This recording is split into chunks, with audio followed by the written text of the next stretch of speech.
ये बड़ी सी बंदूक किसी भी ड्रोन को मार के गिरा सकती है और वो ड्रोन टूटेगा भी नहीं, क्योंकि इस गन से गोली नहीं बल्कि रेडियो फ्रीक्वेंसी निकलती है। दरअसल ये एक एंटी ड्रोन गन है। जैसे ही इसे किसी अनजान ड्रोन की तरफ करके चलाया जाता है तो ये ड्रोन के सिग्नल्स को जैम कर देती है, जिससे ड्रोन की वीडियो भी बंद हो जाती है और रिमोट कंट्रोलर भी काम नहीं करता और ड्रोन चुपचाप नीचे उतर जाता है बिना डैमेज हुए। इसका सबसे अच्छा फीचर मुझे ये लगा कि इसकी मदद से ड्रोन को वापस भी भेजा जा सकता है जहाँ से उसे उड़ाया जा रहा था। यानी कि बस एक डंडे पे तेल लगा के ड्रोन के पीछे पीछे चले जाओ, ड्रोन खुद आपको अपने मालिक के पास ले जाएगा।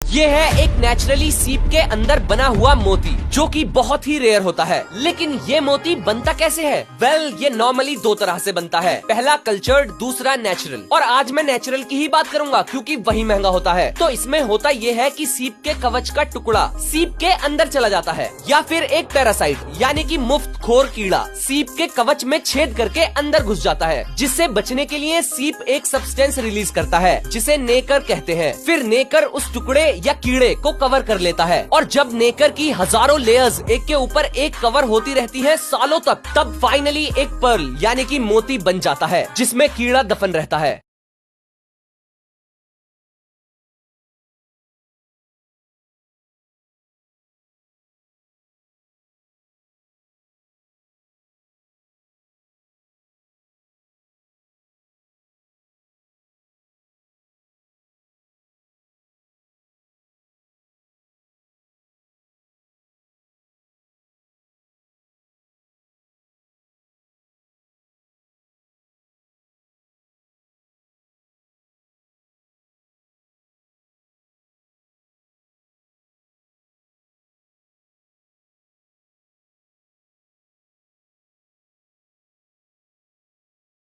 क्या आप जानते हो कि एरोप्लेन उड़ाते हुए पायलट्स सो जाते हैं? और ये खुद पायलट्स ने बताया। दरअसल हर 100 पायलट्स में से 56 पायलट्स फ्लाइट के दौरान सो जाते हैं। कोई बात नहीं, दूसरा पायलट भी तो होता है। लेकिन 56 में से 29 पायलट्स ने बताया कि जब वो सोकर उठते हैं तो दूसरा पायलट भी सो रहा होता है। तो फिर प्लेन क्रैश की न्यूज इतनी कम क्यों आती है? दरअसल जब दोनों पायलट सो जाते हैं और प्लेन में कोई चुल नहीं करता तो ऑटो पायलट ऑन हो जाता है। फिर 30 मिनट तक कोई हरकत न होने पर एक जोरदार अलार्म बजता है जिससे पायलट उठ जाए। और अगर फिर भी पायलट ना उठे और क्रू मेंबर्स भी कोई रेस्पॉन्स ना दें तो फ्यूल खत्म होने से पहले जल्दी अपने घर पे मैसेज कर दो कि आप कभी नहीं लौटोगे।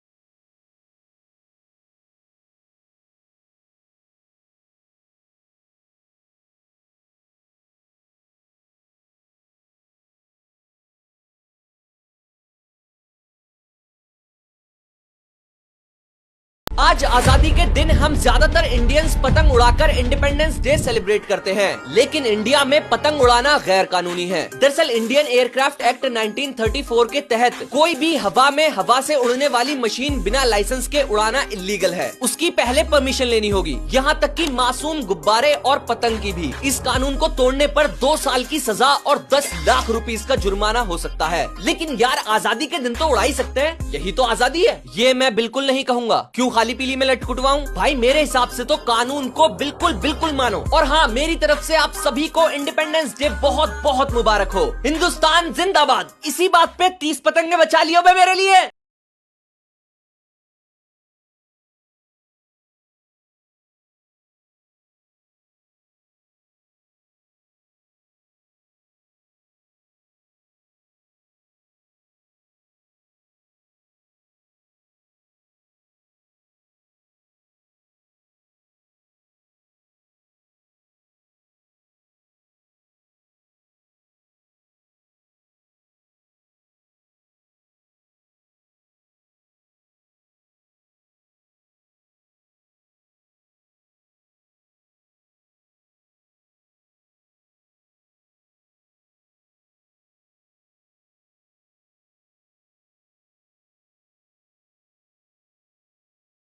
दुनिया के सबसे जानलेवा फंदे जो वियतनाम वॉर में इस्तेमाल किए गए थे, और लास्ट वाला सबसे दर्दनाक है। सबसे पहले इसमें 2 बोर्ड्स पर ये लंबी कीलें लगाकर जमीन में कुछ ऐसे रखकर ऊपर से ढक दिया जाता था, और फिर जैसे ही इसमें किसी सोल्जर का पैर पड़ता था तो ये कीलें सीधा अंदर। नेक्स्ट, इसमें 2 ग्रेनेड्स की सेफ्टी पिंस निकालकर खाली कैंस के अंदर ग्रेनेड्स को रखकर आपस में एक पतली रस्सी से जोड़ दिया जाता था। फिर जैसे ही किसी सोल्जर के पैर से ये रस्सी खिंची तो पूरा ग्रुप खत्म।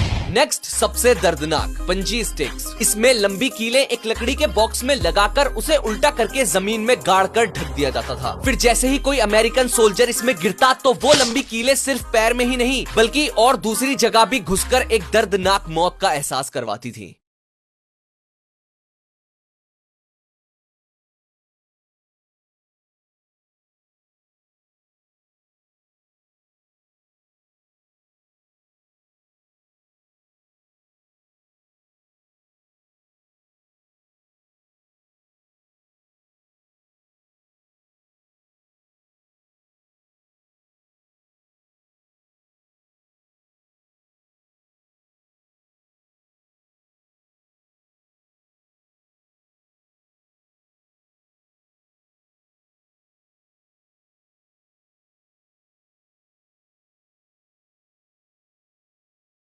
नॉर्मल दिखने वाली ऐसी सेल्फीज जिनके पीछे की कहानी जानकर आपके होश उड़ जाएंगे। सबसे पहले ये नॉर्मल सी ग्रुप सेल्फी उन 48 स्टूडेंट्स में से कुछ स्टूडेंट्स की है जो अपने इंजीनियरिंग इंस्टीट्यूट से टूर पर मनाली गए थे, और टूर के दौरान जब ये स्टूडेंट्स एक नदी के किनारे फोटोग्राफ्स ले रहे थे तभी अचानक से डैम अथॉरिटीज ने बिना नोटिस के पीछे से बहुत ज्यादा पानी छोड़ दिया, जो 48 में से 24 स्टूडेंट्स को अपने साथ बहाकर मौत के किनारे ले गया। नेक्स्ट, ये selfie American singer Jenni Rivera की है जो उन्होंने प्राइवेट जेट में टेक ऑफ होने से जस्ट पहले ली थी, और इस फोटो के कुछ देर बाद जब वो जेट उड़ा तो सीधा पहाड़ में जा घुसा और इन सब में से एक भी नहीं बचा।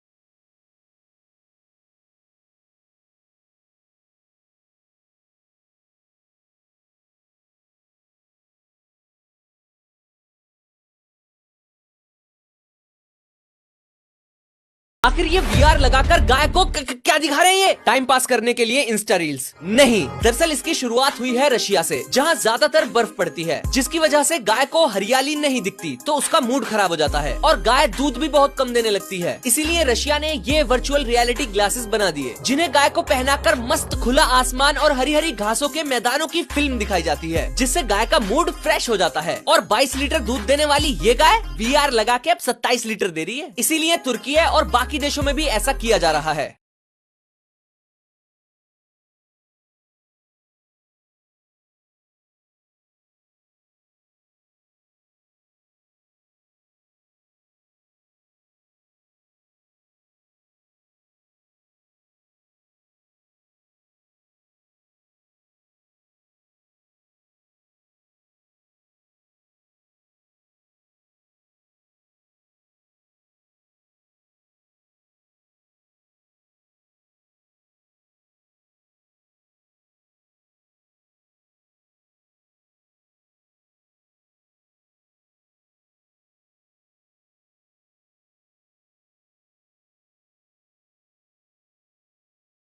इस जानवर को छूते ही एक दर्द का नया एहसास होता है जब इसके कांटे प्यार से खाल को उधेड़ देते हैं। इस मासूम जानवर का नाम है पॉर्क्यूपाइन और इसके ऊपर ये कांटे नहीं बाल हैं। कांटे तो मेहमानों के लिए नीचे छिपा के रखे हैं जिन्हें ये उन पर तीर की तरह खुद नहीं फेंकता, बल्कि जब कांटों पर कुछ टच होता है तब वो ऐसे अंदर होकर फिर निकल के घुसते हैं। और इसके क्विल्स कांटे को पास से देखने पर लगता है कि जान से ही मार देगा, क्योंकि इस पर ये छोटे उल्टे कांटे होते हैं, इसीलिए घुसने के बाद वापस निकालने पर खाल उधेड़ ही देता है।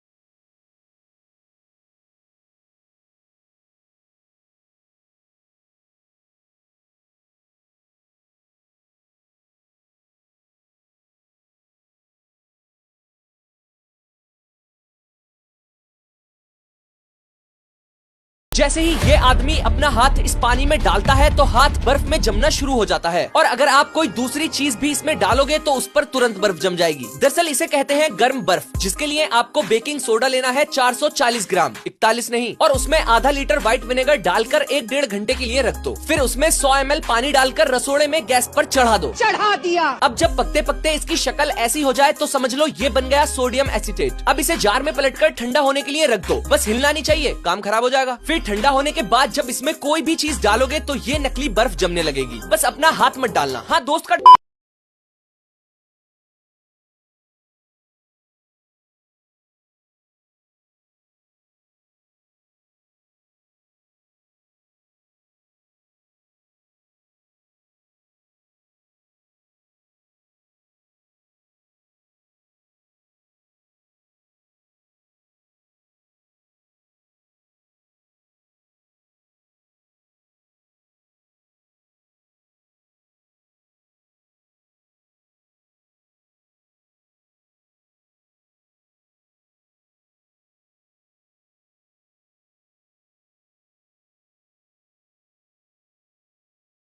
जैसे ही आप एरोप्लेन से पैराशूट लेकर कूदते हो तो आपका पैराशूट ही नहीं खुलता, रिजर्व वाला भी नहीं। ऐसी सिचुएशन में सबसे पहले आपको घबराना बिल्कुल नहीं है, और मुझे पता है 99.9% लोग अब भी घबराएंगे, इसीलिए तो मारे जाएंगे। लेकिन 0.01% लोग शायद जिंदा बच जाएं, जो कि इस वीडियो को एंड तक देखेंगे। तो नीचे गिरते वक्त स्पीड कम करने के लिए पहले हाथ पैर फैलाकर ऐसे एक्स बन जाओ। और हाँ, पानी में बिल्कुल मत कूदना, क्योंकि उसके मॉलिक्यूल्स कंप्रेस नहीं होते, तो पानी कंक्रीट जैसा काम करेगा, और अगर बेहोश हो गए तो डूब के मर जाओगे। इसीलिए सबसे अच्छी जगह है बर्फ या घने पेड़ों का जंगल या लकड़ी के घर की छत। और हमेशा याद रखना, अपना सर बचाना और टांगों के बल ही लैंड करना, क्योंकि टांगों की बड़ी हड्डी काफी ज्यादा इंपैक्ट झेल लेगी।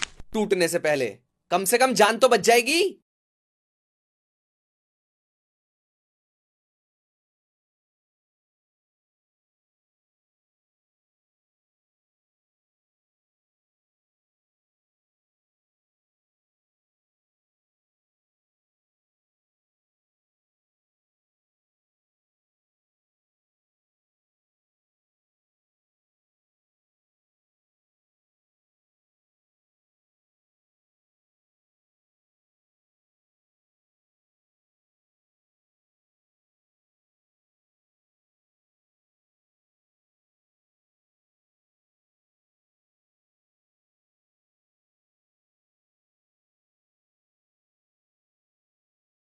अगर आप दो बुक्स को लेकर उनके पेजेस आपस में ऐसे इंटरलीव करके फिर उन्हें खींचकर अलग करने की कोशिश करोगे तो वो अलग नहीं होंगे। यहाँ तक कि अगर इसे कार या फिर टैंक से भी अलग करने की कोशिश करोगे तो वो बुक्स अलग नहीं होंगी। पर क्यों, जानने के लिए आप इस डायग्राम को देखो। जब बुक्स के पेजेस आपस में इंटरलीव हो जाते हैं तो ऑब्वियसली वो बीच से मोटे हो जाते हैं। फिर जब इन्हें खींचा जाता है तो हर पेज पर टेंशन यानी कि तनाव पड़ता है, वो भी तिरछा यानी कि स्लांटिंगली, यानी कि हॉरिजॉन्टली भी और वर्टिकली भी। और ये वर्टिकल तनाव पेजेस को आपस में दबाता है। इसीलिए जितनी ताकत से आप इन्हें अलग करोगे उतना ही ये वर्टिकल तनाव पेजेस को आपस में दबाएगा, और उतना ही इन्हें अलग करना मुश्किल होता जाएगा। इसीलिए अलग ही मत करो, पड़ी रहने दो ऐसे ही।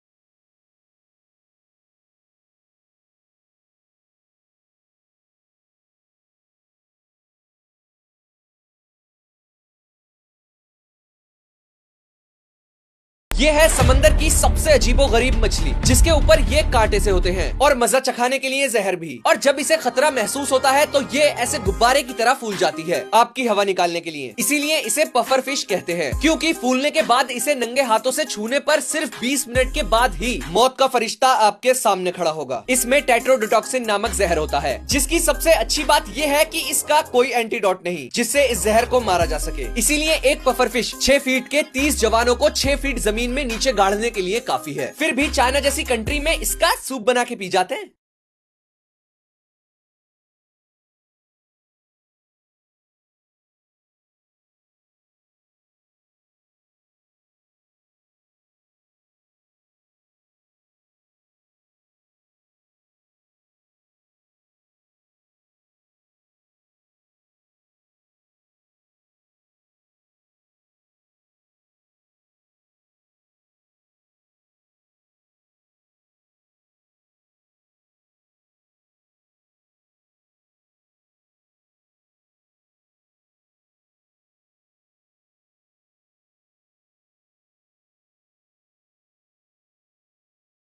जैसे ही इस मकड़ी पर ये गंदा लिक्विड गिराते हैं तो उसमें से हजारों छोटी स्पाइडर्स बाहर आने लगती हैं और देखकर मजा ही आ जाता है। दरअसल ये है भेड़िए की खाल में मकड़ी यानी कि वुल्फ स्पाइडर, जिसकी खासियत ये है कि वो अपनी कमर पर अपने छोटे बच्चों को चिपका कर रखती है, इसीलिए इसे देखते ही मार दो अगर हजारों और मकड़ियाँ चाहिए तो। इसीलिए मारने की गलती बिल्कुल मत करना, बल्कि सबसे अच्छा तरीका है कि एक कप ले लो और मकड़ी को उसमें दबोच कर अपने घर से दूर चुपचाप दोस्त के घर के पास छोड़कर आ जाओ।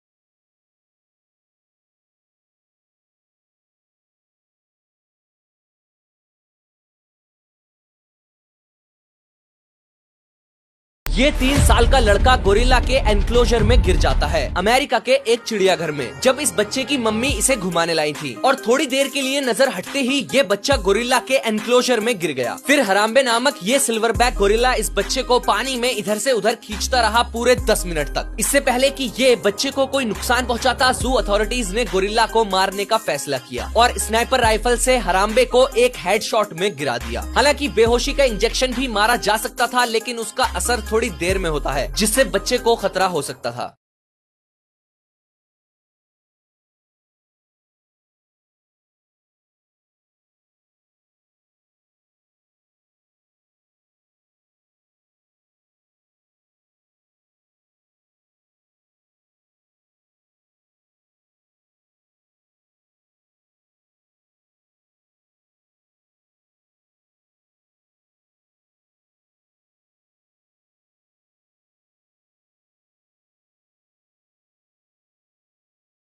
आपने भी ऐसे अदरक जैसे बॉडी बिल्डर्स देखे होंगे जो अपने आप को हल्क का बाप समझते हैं, लेकिन एक्चुअल में ये बस एक तेल की शीशी है, क्योंकि इनके अंदर भी बस ऑयल ही भरा रहता है। दरअसल ये लोग कुछ ही महीनों में हल्क बनने के चक्कर में सिंथॉल नामक ऑयल के इंजेक्शन अपनी मसल्स में रात को लगाते हैं और सुबह ही डोला तैयार, ये जानते हुए भी कि ये तरीका बहुत जानलेवा है। बहुत सारे ऐसे अदरक बॉडी बिल्डर ऑलरेडी दुनिया को अलविदा कह चुके हैं और इनकी बॉडी देखकर मेरे मुंह से निकल जाएगी बुरी डोला देखिए उसका। ये सोच रहा है बहुत हीरो लग रहा हूँ मैं, वैसे लग तो रहा है, लेकिन आई पिक्चर का लिंगेसन।